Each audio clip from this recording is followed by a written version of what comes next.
미국 FRB가 연속으로 기준금리를 인하를 하고 일본은행도 기준금리를 반대로 인상을 했죠. 전체적으로 보면은 일본의 금리 인상이 두드러지게 나타나고 있는데요. 앞으로 어떻게 될 거냐? 실질금리라는 관점에서 한번 이제 금리를 보면은 미국이 그 기준금리를 당장에 막 또 연속적으로 가든가 하는 것은 조금 내년도 미국 경제에 대한 관찰이 좀 더 필요하다라는 미국 경제 상황을 보고서 판단을 한다. 이때는 지금 인플레가 폭등을 했는데 한국은행이 기준금리를 인상을 할 때지 않습니까? 이때 기준금리를 인상을 했던 것이 과연 이렇게 적정했느냐, 좀 더 올렸어야 되지 않느냐라는 이제 그런 의문이 있고요. 그래서 내년에는 전체적으로 달러 단독 강세가 완화될 가능성이 좀 높다라고 이렇게 보여집니다.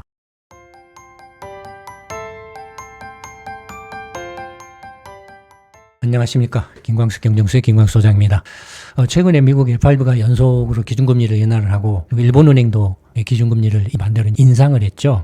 오늘은 그와 관련해서 한번 말씀을 드려볼까 합니다. 미국 FRB가 최근에 이제 올해 들어와서 기준금리를 연속으로 3번 지금 인하를 하고 있죠. 그래서 이제 미국 FRB의 기준금리가 3.75까지 지금 떨어졌죠.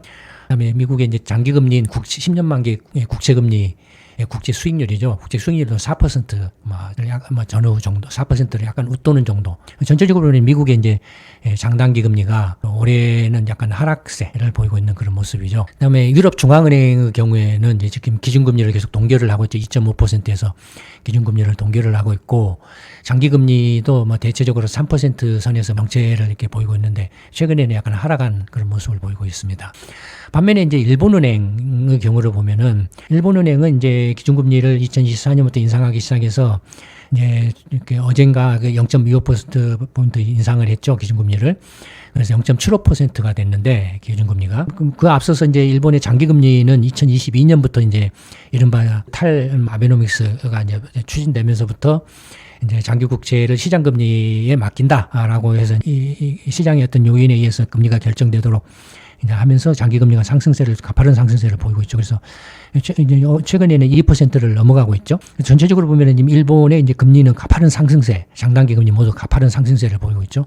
미국이나 유럽과는 이제 반대의 모습을 보이고 있죠. 이제 한국은행의 경우에는 지금 올해 들어서 기준금리를 2.5%에서 동결을 하고 있죠. 연속으로 동결을 하고 있고, 반면에 이제 장기금리가 약간 반등하는 그런 모습을 보이고 있죠. 상황은 이제 각자 차이가 있겠습니다만은, 일본은행의 경우를 보면은 굉장히 금리가 가파르게 상승하고 있지만 2% 미만의 굉장히 낮은 금리가 지속되고 있죠. 한국의 경우에는 이제 2.5%에서 이제 시장 금리는, 장기 금리는 3% 선을 이렇게 나타내고 있으니까 2%대 정도 를 이렇게 보이고 있죠. 근데 이제 FRB가 금리를 인하를 하고 있고 일본은행이 금리를 인상을 하고 있는 배경을 보면은 당연히 이제 금리를 인하하는 것은 미국 같은 경우는 미국 경제가 이제 빠르게 둔화될 조짐을 보이고 있다. 실업률이 4.6%로 높아졌다. 그다음에 이제 물가 상승률이 좀 둔화되는 모습을 보이고 있다. 그래서 경기 침체를 예방하는 차원에서 선제적으로 금리를 인하를 하는 그런 모습이고, 일본은행의 경우에는 이제 반대로 이제 물가 상승, 인플레 압력이 지금 이제 상당히 이렇게 높아지고 있고, 더불어서 엔달러 환율도 지금 고공행진을 하고 있고, 그래서 엔달러 환율과 물가 안정을 위해서 금리를 계속 올리는 그런 모습을 보이고 있다라고 해석할 수 있죠. 반면에 이제 한국의 경우에는 경제가 지금 올해 들어서 이제 경제가 둔화되고 있지만 최근에는 다시 반등하는 그런 모습을 보이고는 있지만, 내년 경제가 여전히 불확실한 그런 상황이고, 그래서 이제 기준금리를 경제 상황을 보면은 기준금리를 약간 더 이렇게 조정을 해야 되는 그런 모습이지만, 물가나 지금 원달러 환율을 감안을 하면은 금리를 올려야 되는 상황이 있고 그런 모습이죠. 다음에 이제 국채금리가 약간 반등하고 있는 것은 한국의 이제 다른 일본이라든지 미국이라든지 유럽에 비해서 한국의 어떤 정부 재정 상황이 그렇게 나쁜 건 아니니까 그렇게 크게 문제될 것은 없다라고 보여지고요. 일시적인 반등이라고 이렇게 보여지고 있고, 그래서 전체적으로 보면은 이게 일본의 금리 인상이 두드러지게 나타나고 있는데요. 앞으로 어떻게 될 거냐?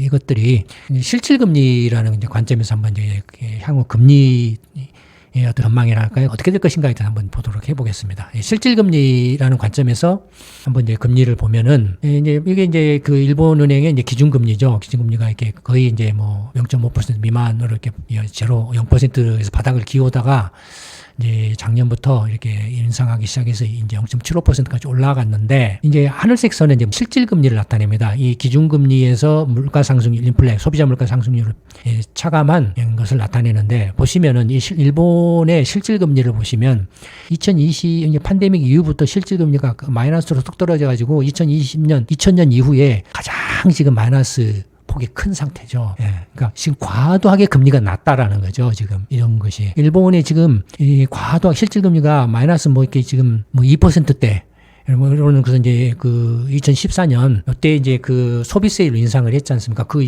충격 소비세율 인상을 해서 물가가 이렇게 좀 뛰었던 때를 제외하면 사실상 지금 일본이 지금 과도하게 실질금리가 낮은 상태에 있다라는 겁니다. 그래서 이런 걸 감안을 하면은 일본은행은 기준금리를 앞으로도 계속 올릴 가능성이 매우 높다 또는 올릴 거다라는 거죠. 예. 다 뒤집어 놓고 말하면은 실금리가 이렇게 과도하게 낮다라는 것은 기준금리가 지나치게 낮다라는 것을 의미를 하거나 아니면은 지금 인플레, 소비자 물가 상승률이 상대적으로 지금 매우 높은 상태다라는 것을 의미를 하죠. 따라서 물가 상승률을, 인플레를 억제하려면은 기준금리를 올려야 된다라는 것을 의미를 하죠. 지금 실질금리가 과도하게 지금 낮은 상태이기 때문에.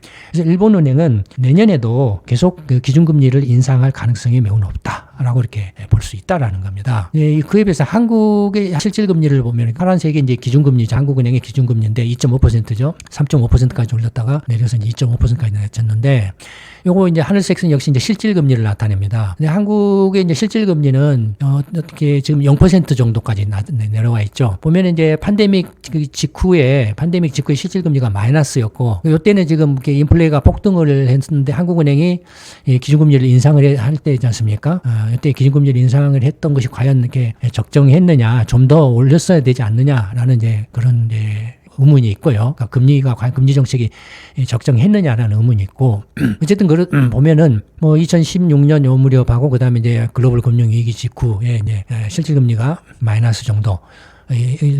대체적으로 보면은 이제 한국의 경우에는 실질금리가 1%를 전후로 한 그런 수준이었으니까 지금 한국의 이제 실질금리가 0%까지 떨어졌다라는 것은 무엇을 의미를 합니까? 아까 일본의 경우처럼 실질금리가 이렇게 0%가 떨어졌다는 것은 금리 지금 기준금리 수준이 낮거나 아니면은 인플레 압력이 높거나 그런 상황이라는 거죠. 그렇죠? 그러니까 인플레 압력을 조금 이렇게 해소하고 하기 위해서는 기준금리를 올려야 된다는 거죠. 그런 걸 시사를 하고 있죠. 지금 실질금리가라는 관점에서 보면 한국의 뭐 예를 들어서 이제 정상적인 이렇게 평균적인 실질금리 수준을 1% 정도라고 간주를 하면 1% 정도라고 간주를 하면 기준금리를 적어도 뭐 0.25에서 0.5% 정도를 올릴 필요가 있다라는 걸 시사를 하죠. 기준금리를 올리면 당연히 이제 인플레 소비자 물가가 억제가 되겠죠. 뭐 그런 것을 시사를 하고 있고요. 미국의 경우를 보면은 이제 기준금리고요. 그래서 기준금리가 3.75까지 지금 내려온 상태죠. 거기에서 이제 이게 하늘색은 이제 실질금리고요. 미국의 실질금리를 보면은 어떻습니까? 계속 그 2000년 이후에 마이너스 선에서 이렇게 추이를 해왔죠. 미국 같은 경우는 실질금리가. 그러니까 굉장히 미국이 금리 정책이 2000년 이후에 저금리 정책 기조였다라는 걸 알 수가 있죠. 실질금리가 반면에 이제 물가 상승 압력이 계속 조금 뭐라 할까요? 노출돼 있었다. 저금리였기 때문에 물가 상승 인플레 압력에 노출돼 있었다라는 걸 이제 알 수가 있고요. 특히 이제 그 글로벌 금융 위기 이후에는 계속 지금 이제 마이너스 실질금리를 해오다가 팬데믹 이후에 이제 폭발적으로 실질금리가 마이너스로 떨어진다가 이제 반등을 했는데 지금은 거의 한 뭐 1.5% 정도 실질금리가. 그러니까 이 정도면은 미국의 실질금리 수준이 그렇게 뭐 지나치게 낮거나 높다라고 보기는 힘들다 이거예요. 그래서 이 실질금리 수준으로 보면은 미국의 FRB가 기준금리를 현재 3.5에서 3.75 이 정도가 지금 적정한 중립적인 상태에 와 있다. 라는 것을 의미할 시사한다라고도 볼 수 있죠. 정말 그래서 이제 그 파월 FRB 의장도 최근에 이제 그 금리를 12월 달에 금리 인하하면서 지금 이제 중립적 금리 수준에 근접해 있다라고 보여진다라고 말한 것도 막 이런 배경을 바탕으로 하고 있는 거겠죠. 그래서 이제 미국이 지금 현재 이런 실질금리로 보면은 그 기준금리를 당장에 막 또 연속적으로 내린다든가 하는 것은 조금 좀 더 관찰이 좀 필요하다. 내년도 미국 경제에 대한 관찰이 좀 더 필요하다라는 것을 시사를 한다라고 볼 수 있죠. 미국 경제 상황을 보고서 판단을 한다. 그래서 이제 어쨌든 지금 실질금리 입장에서 보면 일본은행이 지금 0.25% 올려서 기준금리를 올렸지만 일본은행은 적어도 실질금리 수준이 1% 정도, 마이너스 1% 정도 수준까지는 와야 된다라고 본다라면 그러면 지금 현재 일본의 실질금리가 마이너스 2.5%니까 1.5% 정도 더 0.75에서 1.5% 정도 더 올려야 된다 이거예요. 그러면은 기준금리를 일본은행이 앞으로 1% 내지 1.5% 아니면은 일본의 그 물가 상승률, 인플레가 소비자 물가 상승률이 둔화가 되든지 둘 중에 하나다 이거예요. 아마 대체적으로 일본은행이 금리를 내년에 적어도 한 두 번에서 많으면 3번 정도 인상할 가능성 0.25 해가지고 2번에서 3번 정도 많으면 3번 정도 인상할 가능성이 있다라고 봐야 된다는 거죠. 그래서 금리 인상을 이렇게 일본은행이 이렇게 지속적으로 내년에 하는 걸로 본다라면 미국의 경우에는 내년 5월달에 이제 파월 의장이 이제 교체가 되잖아요. 그러면 이제 금리 인하를 이렇게 앞세운 신임 이제 FRB 의장이 취임을 하겠죠. 트럼프 대통령의 이제 지지를 받은 그런 사람이 들어오겠죠. 금리 인하가 되고 일본은행은 이제 금리가 올라가고 그래서 이제 미국하고 일본 간의 금리 차가 축소가 되겠죠. 그것들이 이제 엔달러 환율에도 영향을 미치겠죠. 그다음에 이제 일본의 금리가 올라가면은 이른바 이제 엔캐리 트레이드도 당장에 일본이 0.25% 이제 금리를 올렸지만 그것이 당장에 그냥 충격적으로 이렇게 엔캐리 트레이드 청산이나 해소를 야기한다기보다는 이런 것들이 시간을 두고 점진적으로 이제 반응이 오겠죠. 내년에 이제 일본은행이 금리를 추가로 인상을 또 하면은 그때 이제 그 반응한 엔캐리 트레이드의 어떤 반응이랄까 이것들이 좀 더 가속화되겠죠. 가속화되겠죠. 그런 상황이라고 보여집니다. 그래서 내년에는 전체적으로 미국이나 일본, 한국을 비롯해서 세계 경제가 둔화될 가능성이 높고 그다음에 달러 강세가 조금 완화될 가능성이 높다. 달러 단독 강세가 완화될 가능성이 좀 높다라고 이렇게 보여집니다. 물론 이거에 대해서는 또 다음 동영상에서 한번 말씀을 드리도록 하겠습니다. 오늘 말씀 이걸로 마치도록 하겠습니다. 고맙습니다.